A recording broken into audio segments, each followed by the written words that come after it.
지라시에 나오는 얘기들에 나라 전체가 흔들리는 것은 정말 대한민국이 부끄러운 일이다.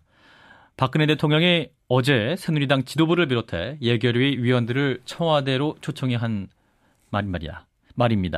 이 발언이 공개되자 야당에서는 대통령 말씀이 오히려 부끄럽다. 다시 검찰의 가이드라인을 확실히 제시한 것이다라면서 강하게 비판을 하고 있습니다. 어제 오찬 자리에 함께했던 분이죠. 새누리당의 김영우 수석 대변인을 연결하겠습니다. 의원님 안녕하십니까? 네, 안녕하세요. 김영우입니다. 예, 이른바 정윤회 씨 국정개입 문건 파문과 관련해서 대통령이 언급을 했는데 현장에 계셨던 분으로서 이번 파문을 대하는 대통령의 인식 혹은 태도 어떻게 느끼셨습니까? 예, 어떤 그 단호함을 느꼈습니다. 국정 운영하는 데 있어서 이 근거 없는 이런 얘기들 때문에 우리가 흔들려서는 안 된다. 예. 그리고 이제 검찰의 수사 결과를 우리는 지켜봐 주셨으면 좋겠다. 뭐 이런 말씀이세요. 예. 그래서 어떤 그 국정 운영에 있어서는 초의 흔들림도 없고 또한 그 청와대 비서진에 대해서도 상당히 신뢰가 두텁다라는 그런 걸 좀 느꼈고요. 예.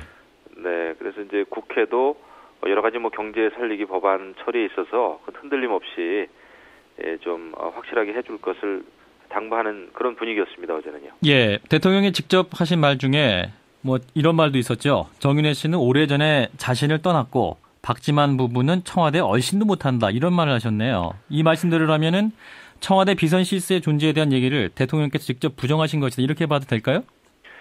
네, 그건 사실 그 대통령과 그 당대표, 원내대표, 최고위원들이 있었던 헤드 테이블에서 나왔던 언급이라고 추측이 되어집니다. 예. 공개적으로 하신 얘기는 아니었어요. 예. 예, 그 마이크 단상에 나가서 마이크에 대고 공개적으로 한 얘기는 아니었기 때문에 예. 그 아마 그 몇 분만 들었어도 몇 분만 아마 들었을 겁니다. 예. 근데 어쨌거나 그것이 사실이라고 봤을 때 대통령은 스스로 이 비선 실세 있을 수 없다. 국정농단 이거 사실 아니다라고 하는 강한 그런 그 신념이 있는 것 같습니다. 예. 정윤회 씨는 오래전에 떠났고 또 전혀 연락도 없이 끊긴 사람이다. 뭐 이 대목이 저는 좀 이상하다는 생각이 들었는데, 그러니까 이제 10년간 그 의원 시절에 비서실장을 일했던 분이잖아요. 네. 그러면 상식적으로 어떻게 이 비서실장까지 했던 분이 연락도 없이 관계가 끊길 수가 있는 건가요? 글쎄요, 그 대통령도 성격상 예. 이 국정 운영하는 데 있어서 어떤 그 불편할 수가 있죠. 예. 그 따로 또 이제 그렇게 되면은 이제 비선 라인이 되는 거 아니겠습니까? 잘못하면은. 예. 그렇기 때문에 그런 거에 대해서는 상당히 그 경계하고 조심하는 그런 이제 성격으로 봐서 저는 그 대통령이 어제 어떤 진정성이 좀 느껴졌습니다. 그리고 김기춘 비서실장도 똑같은 얘기를 했습니다. 예. 어림없는 얘기다. 그다음에 뭐 3인방도 그렇고 또 정윤회 씨도 그렇고 그런 어떤 뭐 인사에 개입한다든지 그 국정에 개입한다는 것은 있을 수 없는 얘기다라는 얘기를 아주 분명히 얘기했거든요. 예. 김기춘 실장하고 제가 같은 테이블에서 식사를 했습니다만은 그렇게 봤을 때는 지금 여러 가지 제기되고 있는 의혹이 상당히 근거가 없고 또 과장됐고 예. 정치적인 공세다라고 하는 그런 그 생각을 기본적으로 하고 있는 것 같습니다. 예. 그러니까 이제 결국 찌라시라는 말이죠. 대통령도 네. 청와대 공식 문서를 결국 찌라시로 치부한 것이다. 뭐 이런 생각도 가능할 것 같은데요. 네, 문건 내용에 대해서 신빙성이 없다고 생각하는 거죠. 예, 그러면 청와대 문건도 역시 찌라시 수준의 문건으로 보고 있다. 이렇게 봐야 되는 겁니까? 예, 어제 찌라시라는 용어를 직접 사용했습니다. 언급하셨어요. 예. 대통령께서도. 그렇게 봤을 때 거기에서 나오는 여러 가지 그 의혹은 이것은 실체적인 사실이 아니다라고 하는 강한 그 생각이 있는 것이죠. 예, 사실이 아니라고 하셨는데요. 오늘 세계일보에 또 단독 보도가 있는데 그 문건 자체 내용이 공직기강 비서실에서 그 비선 멤버 등이 포함된 모임 참석자의 제보를 토대로 작성된 사실이 확인됐다. 이런 내용이 있습니다. 그렇다면 이곳은 어떠한 내용 자체를 찌라시를 치부하기에는 진실성이 있는 거 아닐까요? 글쎄요, 오늘 뭐 세계일보에서 그런 기사가 나왔습니다만은 예. 이게 아직도 이제 시작도 사실 세계일보에서 시작이 됐고요. 예. 그래서 이것은 좀 더 검찰 수사 발표가 나기까지는 예. 저희가 단정적으로 이야기하기는 좀 어렵지 않나 이런 생각이 듭니다. 예. 그래서 이것도 좀 사실이 좀 밝혀져야 될 문제다 이렇게 보고 있습니다. 네, 지금 검찰 수사 말씀하셨는데요. 네. 이제 검찰이 수사할 대상을 근데 대통령이 직접 사실이 아니라고 선을 긋는다. 이제 가이드라인을 제시하는 걸 넘어서 수사를 방해하고 있다는 것이 야당의 비판인데 어떻게 보십니까? 글쎄, 야당은 이거를 이제 검찰 수사의 가이드라인 제시다 이렇게 계속 주장을 하고 있어요. 예. 지금 청와대 비서진들은 그 근거가 없는 일로 인해서 명예가 훼손됐다 해가지고 이제 상대 언론사를 고소한 거 아닙니까? 예. 고소하는 입장에서 또 피해자라고 하는 그런 입장에서는 그것이 근거 없는 것이다라고 당연히 주장할 수밖에 없고 주장하는 것이죠. 그런 차원에서의 어떤 그 근거가 없는 것이다라고 하는 그 주장이지 이게 뭐 검찰의 가이드라인 제시다. 이것도 좀 과장됐다고 봅니다. 예를 들면 고소하는 입장에서는 억울하니까 고소한 거 아니겠어요? 예. 근데 이제 대통령이 나서서 직접 근거가 없다고 판단하고 말씀하시는 건 적절한 것이냐, 뭐 이런 논란 아니겠습니까? 글쎄요, 뭐 이제 대통령께서도 이 그 3인방, 소위 3인방의 뭐 국정농단이라든지 예. 인사 뭐 좌지우지하고 말이죠. 예. 이런 거에 대해서는 있을 수 없다라는 그 강한 그 확신이 있는 것이겠죠. 그러다 보니까 예. 이 문건의 그 내용 자체가 이건 전혀 믿을 수 없는 근거 없는 것이다라고 하는 생각 그런 기본 입장을 표시한 거라고 봅니다. 그런데 시간이 갈수록 그 비선 실세들의 다툼이 있었던 것이 아닌가라는 증거들이 정황들이 나오고 있습니다. 이를테면 정윤회 씨는 직접 이제 할 말은 하겠다 이렇게 언론에서 말을 하고 있고 네. 또한 대통령의 동생인 박지만 이지 회장의 경우도 정윤회 씨가 끝까지 거짓말을 하면 직접 나서겠다 이런 언론 보도를 하고 있단 말이죠.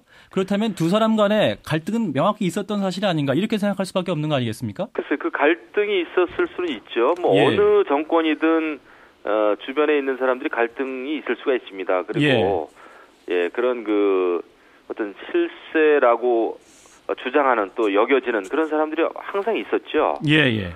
그런데 그거 자체가 국정농단이고 국정 개입이고 이거는 좀 논리적인 비약이 있는 것 같습니다. 뭐 과거 우리 저 참여정부 노무현 정부 때도 소위 얘기하면 뭐 그 저 좌회정 우광제 등등등등 이런 그 비선 실세에 대한 그 논란은 끊이지 않지 않았습니까? 예. 그 DJ 정부 때도 마찬가지고요. 하지만 중요한 것은 그런 주변에 있는 사람들이 이권이라든지 불법적으로 어떤 그 개입을 한다든지 불법을 저지른다든지 이런 것은 문제가 되겠죠. 예. 그래서 이제 여기서 문제가 되는 것은 이제 또 문건이 청와대에서 작성이 되고 또 청와대 해명 과정에서 보면 정윤회 씨와 3인방이 처음에 연락도 없었다 이렇게 발표를 했다가 나중에는 전화 통화는 했지만 만나지는 않았다. 또 이러한 혼선이 결국은 의혹을 더 크게 하고 있다라는 해석이 나오고 있습니다. 예. 그래서 그 아마 이재만 그 비서관하고 이제 정윤회 씨 통화하신 거 말씀하시는 것 같은데요. 예. 그것도 이제 이러한 그 사안이 발생한 이후에 발생한 이후에 이제 통화를 했다는 것이죠. 예. 네, 저는 그렇게 알고 있습니다. 사안이 발생한 이후에 통화를 했다. 네네. 예. 그리고 또한 이제 대통령이 문화체육관광부 국과장의 인사 조치를 지시했다라는 유진용 전 장관의 발언도 있었습니다. 여기에 대해서 어떻게 파악하고 계십니까? 근데 유진용 전 장관은 지난 4월 국회에서는 대정부 질문 때 여러 가지 뭐 승마협회장이라든지 그 이사 퇴진 문제라든지 이런 거에 대해서 외압이 있었느냐 뭐 이런 거 할 때는 외압이 없었다 이렇게 얘기했고요. 컨트롤 타워가 장관이었다 이렇게 답변을 했어요. 그런데 이제 최근에 와서 좀 얘기가 좀 달라지는데 또 김종 차관하고는 정반대 의견 아니겠습니까? 예. 그래서 이것도 나중에 이제 모르겠습니다. 이것까지 그 검찰 수사가 진행될지는 모르겠습니다만은 이것은 뭐 각각 다른 얘기를 하는 입장이라 지금으로서는 실체적인 진실을 알 수 없는 상황이다. 이렇게 말씀드릴 수 있겠습니다. 예, 이 과정을 보면 뭐랄까요, 이제 문건 관련 상황들이 좀 수습이 안 되는 것이 아닌가 이런 인상을 이제 국민들이 받으시거든요. 이게 수습되기 어려울 수도 있죠. 이게 왜냐하면은 카더라라는 카더라식의 그 형식이더라고요. 그 문건상으로 봤을 때 그렇다라고 했을 때 우리 여의도나 국회에서 그 돌아다니는 소위 찌라시죠. 그런 그 시중 그런 정보지와 비슷한 형태인데 이런 것은 진실이 밝혀지지 않은 경우가 많고 밝힐 수가 없는 경우도 많아요. 그래서 이것이 나중에 그 사막의 신기루처럼 처음에 뭐 소문만 무성했다가 나중에 근거하고 실체가 없는 것으로 이렇게 판명이 날 수도 있습니다. 사실요. 예. 알겠습니다. 그럼 이제 새누리당에서는 입장이 어떻습니까? 이 검찰 수사 제대로 이루어질 거라고 보십니까? 저희 입장에서는 제대로 이루어져야 된다고 봅니다. 지금은 손바닥으로 하늘을 가릴 수 있는 세상도 아니고요. 예. 검찰도 그 누구의 눈치도 보지 말고 사실을 입증하는데, 밝히는데, 진실을 규명하는데 최선을 다해야 된다라는 게 저희 기본 입장입니다. 예, 진실 규명이라는 것은 그렇다면 현재 어떠한 유출 과정이라는가 이런 것 외에도 내용의 진위 여부까지 포함하시는 거죠? 대통령께서도 지난번에 말씀을 했어요. 내용을 포함해서 문건 유출의 이런 경로에 대해서 확실하게 검찰 수사가 이루어져야 된다. 한 점 의혹도 없이 명명백백하게 검찰 수사가 이루어지기를 바란다. 이렇게 얘기를 했거든요. 예. 그러니까 이제 불법이나 위법한 사안에 대해서는 확실히 밝혀져야 되는 것이죠. 하지만 단순히 그냥 국정농단이다 이런 막연한 추상적인 어떤 그런 공세, 이것은 저는 또 다른 문제라고 봅니다. 내용에 대해서도 검찰이 수사를 제대로 해야 한다. 그런 입장이신 거죠? 위법한 사항에 대해서는 해야 되는 것이죠. 예, 야당에서 한편으로는 이제 국정조사 혹은 특검도 필요하다는 입장인데요. 여기는 어떤 입장이십니까? 그런데 비선 실세라는 이런 추측만 가지고 국정조사 이런 걸 한다는 것은 저는 좀 넌센스라고 봅니다. 국회라고 하는 것은 더더군다나 이렇게 정치적인 사안을 놓고 국정조사를 하면 결국은 여당 야당 진영 논리에 빠져서 정쟁을 하는 것밖에 더 되겠습니까? 국민들이 볼 때는 엄청나게 피로하고 피곤한 얘기죠. 지금 그나마 지금 그렇지 않아도 경제가 어렵다 이렇게 분들이 아우성인데요. 알겠습니다. 근데 새누리당 이재호 의원요 지난주에 저희 프로그램 오셔가지고 진위 여부를 떠나서 책임 있는 비서진은 물러나야 한다는 지적도 있었는데요. 동의하십니까?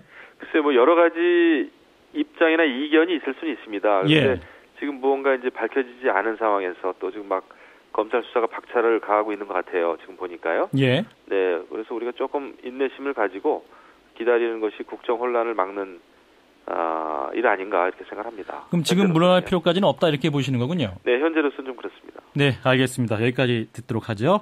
새누리당의 김영우 수석 대변인이었습니다. 고맙습니다. 네, 감사합니다.